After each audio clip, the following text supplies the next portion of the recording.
Mahina. Dito. Okay. Malakas nga ito. Isa. Dito. Mahina. Tapos dito. Ito naman papuntang volume to. Ito papuntang out ito. Amplifier. Ito. Malakas.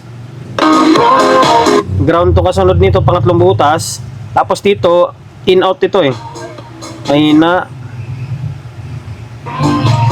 talaga siya. Nakakamiss din pala gumawa ng Ace. Bali, matagal na rin bago, ilang buwan din bago, siguro mga buwan, bago tayo makagawa ng Ace na LX20 or LX10.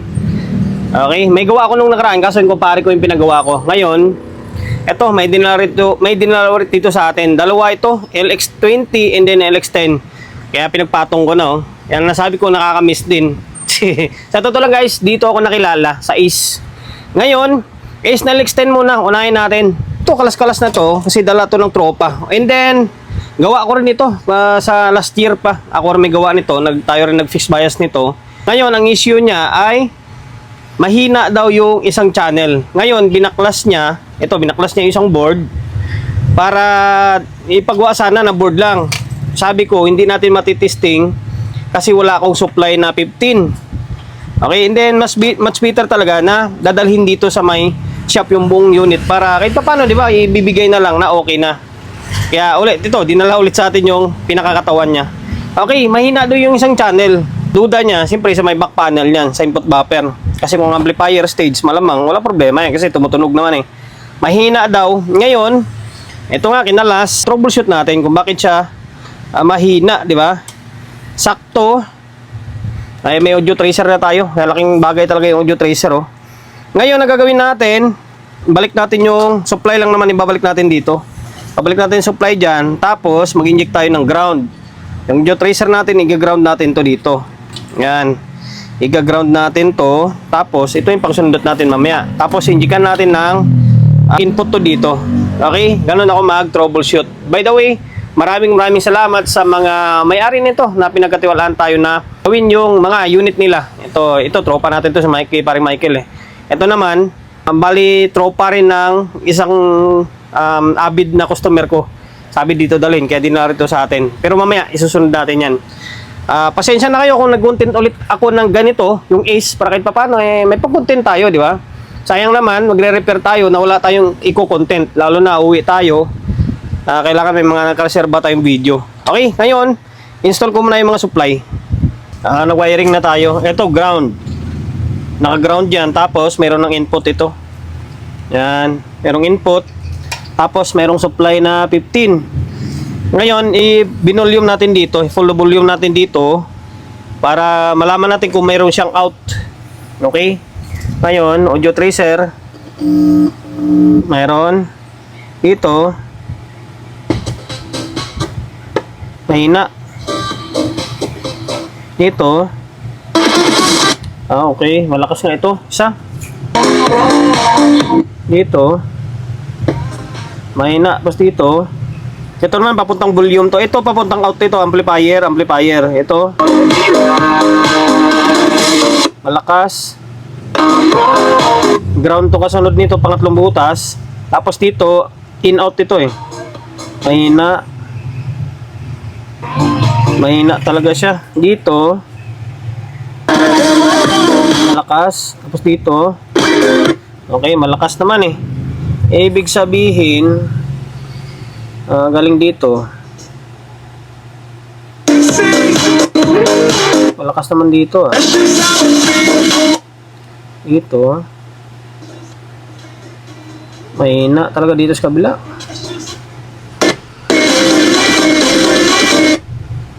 Okay, alamin natin kung saan galing yung mahina. Dito pa lang ba sa unang IC or yung mga linya? Mahina talaga. Okay, audio trace natin kung saan yung pinanggalingan nito. Saan yung una? Saan siya tumawid? Papunta dyan sa IC. Okay, balikan ko kayo ha. Ginawa natin, kinalas ko muna tong IC na to. Yan, 5532. Kasi kanina, kapag naka-connect siya, parang nawawala yung audio eh. So, halimbawa nito, okay, on natin. At tinanggal ko nga isang sakit to para masundan ko. Ito, in to eh. Tapos, tatawid tong resistor papunta rito. Input. Dapat mayroon. Okay, dapat may in yan dito. Kanina, kapag nakakonect to, nawawala yung tunog niya. Kaya, try ko muna ang palitan nito. Kung magiging okay, ibig sabihin, yan lang yung sira. Kapag meron pa rin, suyod na naman ulit tayo. Sa totoo lang guys, medyo mahirap din magtrabaho ng input buffer. Pinalitan na natin itong IC, oh. 5532 ito. Yan, siganan lang itong ginamit natin eh. Bunot lang ito eh. Okay. Ngayon, audio trace tayo. Sana meron na. Okay. Ngayon, ito. Meron na siyang audio.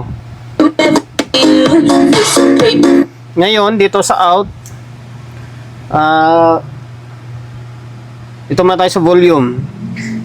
Tanggalin ko yung input 1 para naka-stereo. Ayan, channel 2 lang ginamit natin ha.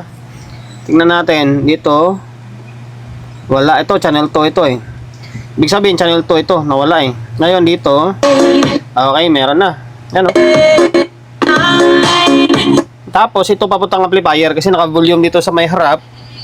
Dito. Okay, meron na. Dito wala to kasi channel 1 to. Okay, balik natin yung input 1. Input 1. Okay. Meron dito. Okay, meron pantay tunog ha. Out. Okay. Pantay tunog. Ngayon channel 2. Channel 1. Okay, normal yung tunog niya. Ngayon, i-parallel natin. Switch natin sa may parallel, gitna. Okay, naka-parallel siya. Ngayon, dito. Okay, meron. Dito. Okay, meron. Meron yung out ha. Ngayon, bridge. Bridge. Okay, naka-bridge yan. Dapat meron din. Okay, meron. Okay, meron. Okay na. Nasira lang yung IC nun.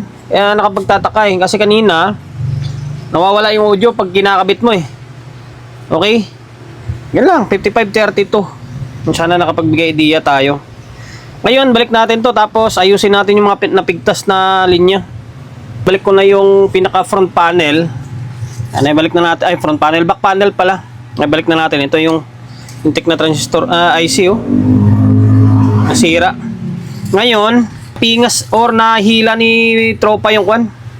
Ni pare Michael yung kwan niya, oh. Yung dito, kasi may lock ito. Gagawin natin, hindi na tayo magbabaklas nito. Putulin natin, tapos hinang natin siya dyan sa may paanang, sa may coil na to. Okay, hinangin na lang natin. Hindi may hinangin yan. Putulin lang, tapos hinang na lang natin dito. Okay, kasi magbaklas pa tayo. Nahahatak niya eh. Okay. Nula na to, hindi na pwede to. Okay, hinangin natin. Dalawa talaga siya, oh. Okay, ayun oh, hininang lang natin, oh. Diskarte lang yan. Hindi naman masama, ayan eh. Porket hininang, nawala lang yung sakit niya. Pag i-repair mo, tanggalin mo yung hinang, tapos pag ibalik mo, hinangin mo ulit. Yan, nakahinang na lang yan. Haba pa yung oras natin dyan. Okay, yan, nakahinang na rin yan sa ilalim. Dito kayo maghinang sa may kabilang side, dito sa dulo. Yung papunta na sa may terminal. Kasi kung dito, hindi dadaan ng coil. Okay, kung saan yung dulo ng coil, galing dito sa may relay, ayan, papasok sa may coil, lalabas niya, yan yung papuntang speaker. Okay, wala yung tornilyo niya, sa kanya yung tornilyo nito eh. Tapos konting compressor na lang mamaya yan. Okay, isusunod pa natin to para sunod-sunod rin natin, puro ace na to.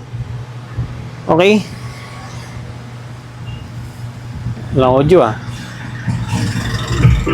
Okay.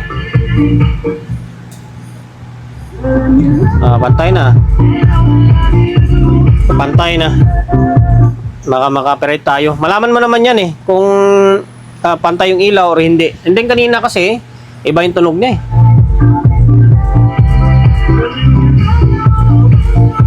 Okay. Nang dahil lang doon sa IC, no? Pag hindi ka marunong mag-trace nito, mahirapan ka mahirapan ka mahanap yung sira.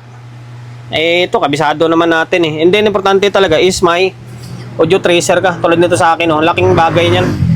Okay, hanggang dito na lang ah. Ace na LX20. Oh, wala naman problema yung board eh. Okay naman, yung sa input buffer lang talaga. Ace na LX20, mahina yung isang channel. Yun oh. Yan lang yung naging problema niya. Yung input buffer, sira yung isang IC. Buti natsambahan natin agad. Doon dahil umabot ko sa part ng video natin na ito at hindi ka pa rin nakapag-subscribe. Okay, subscribe ka naman dyan ah. Subscribe ka, pindutin mo yung bell button sa gilid, select mo yung all. Ayan, kapag napindot mo na yan, manonotified ka kapag meron tayong bagong upload na video. Nag-upload tayo ng video, isang beses, 2 beses kada araw. Okay, God bless and then peace natin lahat. Next natin ito oh.